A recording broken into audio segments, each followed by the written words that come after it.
Chapter 7 of Four Girls at Chautauqua.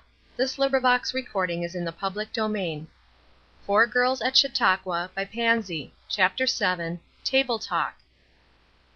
"What is your private explanation of the word hotel?" Marion asked. She was in an argumentative mood, and it made almost no difference to her which side of the question she argued. "Webster says it is a place to entertain strangers, but you seem to attach some special importance to the term." "Is that all Webster says?" The questioner was not Ruth, but a man who sat just opposite to them at the table, and while he waited for his order to be filled watched with amused eyes the four girls who were evidently in a new element. He was not a young man, and his gray hairs would have arrested the pertness of the reply on Marion's tongue at any other time than this, but you remember she was not in a good mood. She answered promptly: "Yes, sir, he says ever so many things. In fact, he is the most voluminous author I ever read."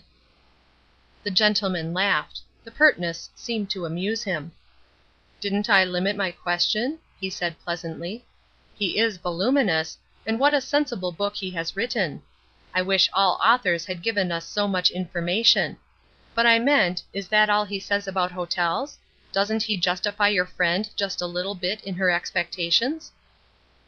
"I'm sure I don't know," Marion said, amused in turn at the good-natured interest which the elderly gentleman took in the question. "He has said so much that I haven't had time to digest it all. If you have, won't you please enlighten me as to his wisdom on this subject?" "'Especially one of some style or pretensions,'" quoted the old gentleman. "So Webster adds. You see I am interested in the subject," and he laughed pleasantly. "I have been looking it up, which must be my apology for addressing you young ladies, if so old a man as I must apologize for being interested in girls. The fact is, I had occasion to talk with a young man yesterday who took the people to task most roundly for that very name, on the ground that they had no right to it; that it was a misnomer. I have been struck with the thought that nothing is trivial, not even the name which happens to be chosen for a house where one waits for his dinner," with a strong emphasis on the word wait, which Eurie understood and laughed over.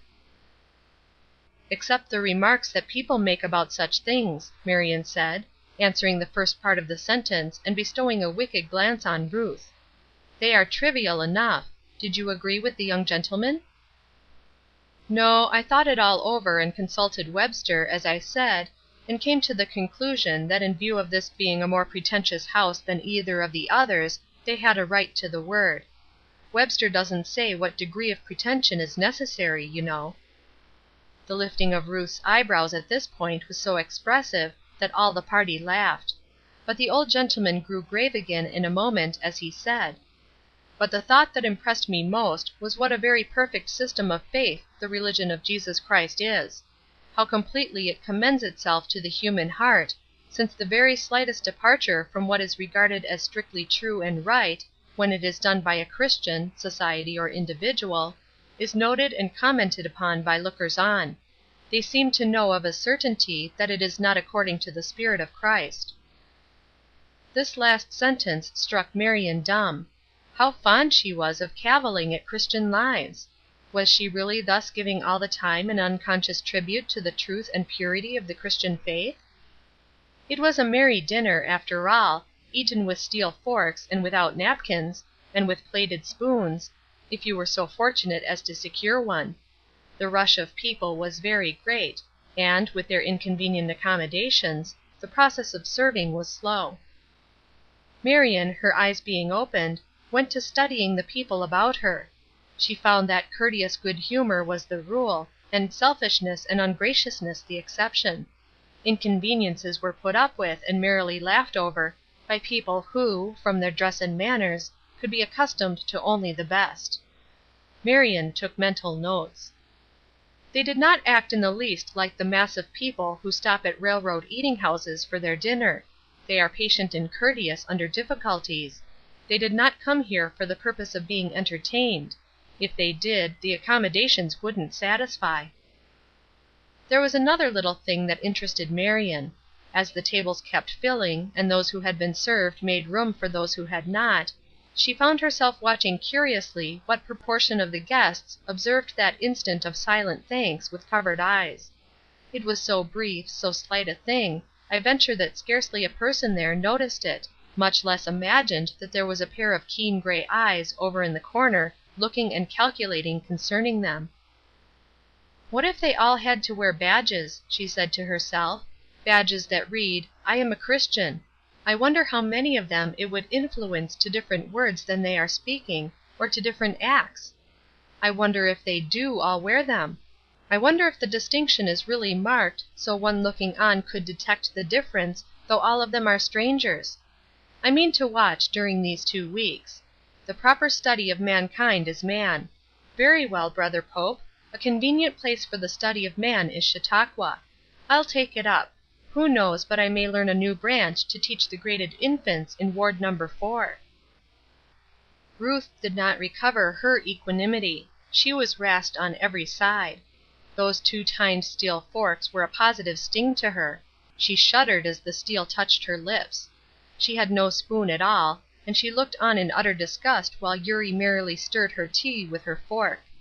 When the waiter came at last, with hearty apologies for keeping them waiting for their spoons, and the old gentleman said cordially, "All in good time; we shall not starve even if we get no spoons," she curled her lip disdainfully, and murmured that she had always been accustomed to the conveniences of life, and found it somewhat difficult to do without them. When one is in the mood for grumbling, there is no easier thing in the world than to find food for that spirit, and Ruth continued her pastime, waxing louder and more decided after the genial old man had left their neighborhood.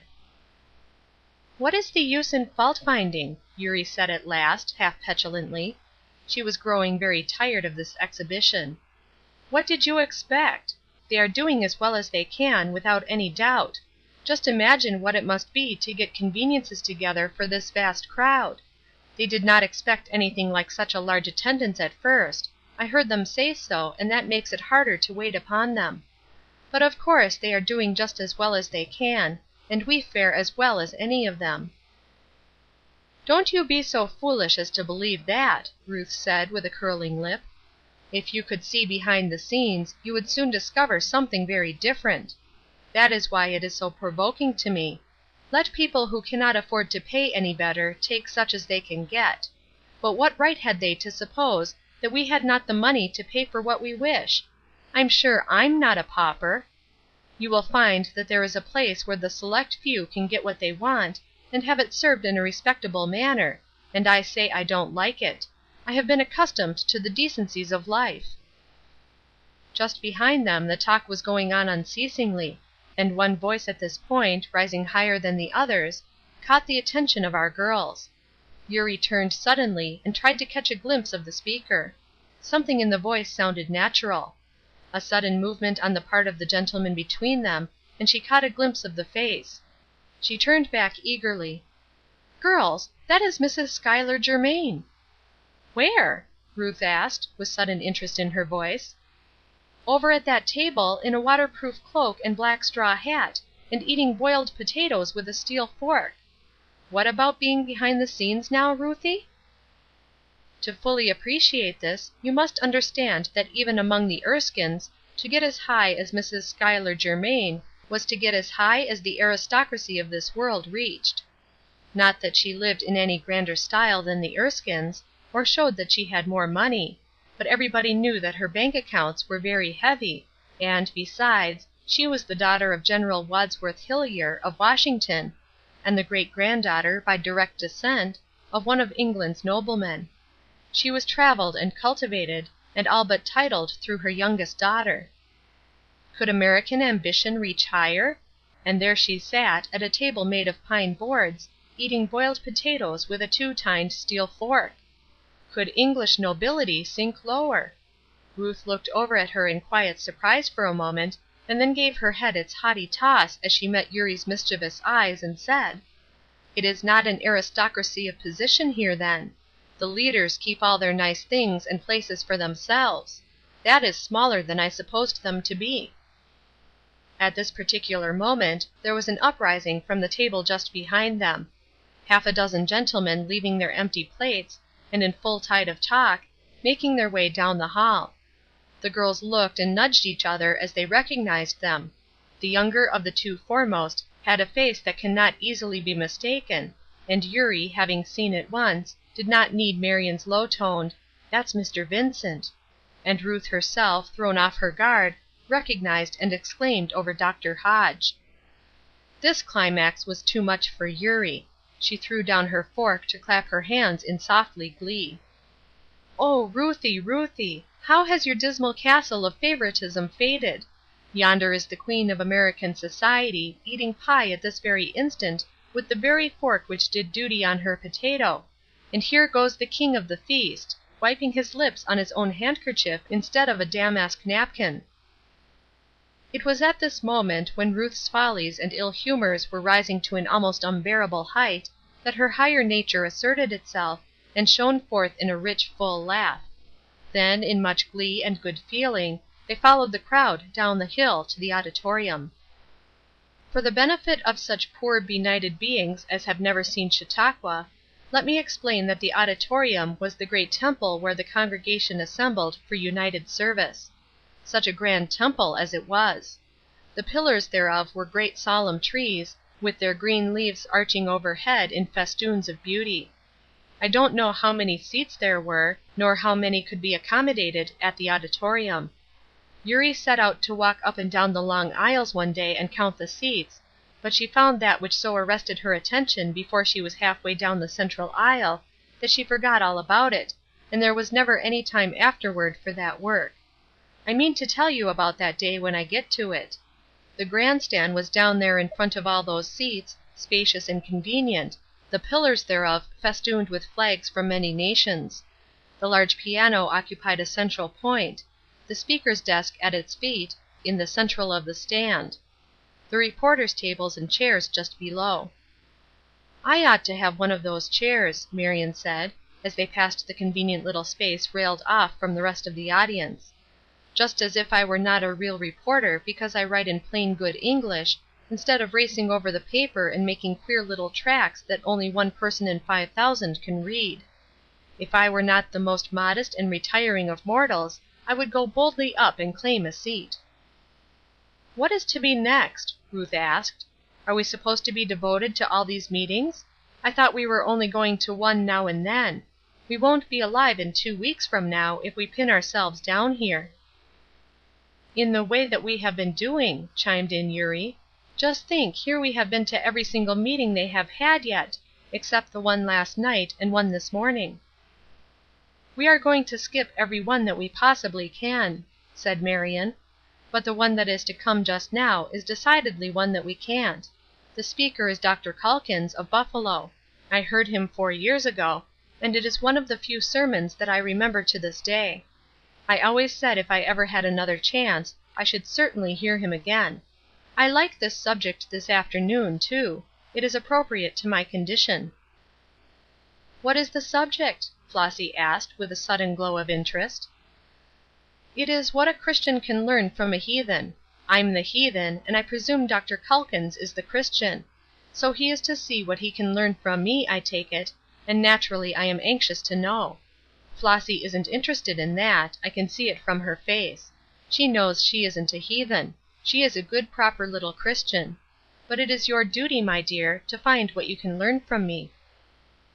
"What can he possibly make of such a subject as that?" Ruth asked curiously. "I don't believe I want to hear him. Is he so very talented, Marion?"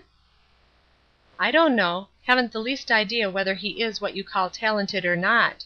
He says things exactly as though he knew they were so, and for the time being he makes you feel as though you were a perfect simpleton for not knowing it too." "And you like to be made to feel like a perfect simpleton? Is that the reason you resolved to hear him again?" "I like to meet a man once in a while who knows how to do it, and for the matter of that I wouldn't mind being made to feel the truth of the things that he says, if one could only stay made. It isn't the fault of the preaching that it all feels like a pretty story and nothing else. It is the fault of the wretched practicing that the sheep go home and do. It makes one feel like being an out and out goat, and done with it, instead of being such a perfect idiot of a sheep." At this point the talk suddenly ceased, for the leaders began to assemble and the service commenced. Ruth and Marion exchanged comic glances when they discovered the heathen of the afternoon to be Socrates; and Marion presently whispered that she was evidently to play the character of the old fellow's wife, and Eurie whispered to them both: "Now I want to know if that horrid Xantippe was Socrates' wife. Upon my word I never knew it before. She wasn't to blame, after all, for being such a wretch." "What do you mean?" Marion whispered back, with scornful eyes. "Socrates was the grandest old man that ever lived." "Pooh! He wasn't. He didn't know any more than little mites of Sunday school children do nowadays. I never could understand why his philosophy was so remarkable, only that he lived in a heathen country and got ahead of all the rest, but if he were living now he would be a pygmy." "I wish he were," Marion said, with her eyes still flashing. "I would like to see such a life as he lived." This girl was a hero worshipper. Her cheeks could burn and her eyes glow over the grand stories of old heathen characters, and she could melt to tears over their trials and wrongs; and yet she passed by in haughty silence the sublime life that of all others is the only perfect one on record, and she had no tears to shed over the shameful and pitiful story of the cross. What a strange girl she was! I wonder if it be possible that there are any others like her? CHAPTER 8. Recording by TriciaG.